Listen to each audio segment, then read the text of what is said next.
কোনোভাবেই স্বাভাবিক হচ্ছে না ইন্দো মার্কিন সম্পর্ক।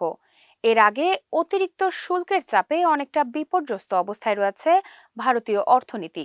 এর মধ্যেই হঠাৎ করে ভারতীয় নাগরিকদের জন্য H1B ভিসার সাক্ষাৎকার স্থগিত করেছে মার্কিন দূতাবাস। জানা গেছে, নতুন নিয়ম ও অতিরিক্ত যাচাই বাছাইয়ের কারণে এই পরিস্থিতি তৈরি হয়েছে।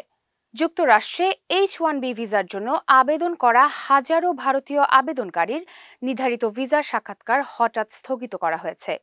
সম্প্রতি মার্কিন পররাষ্ট্র দপ্তর ড্রপ বক্স বা সাক্ষাৎকার ছাড়ের সুবিধা বাতিল করেছে।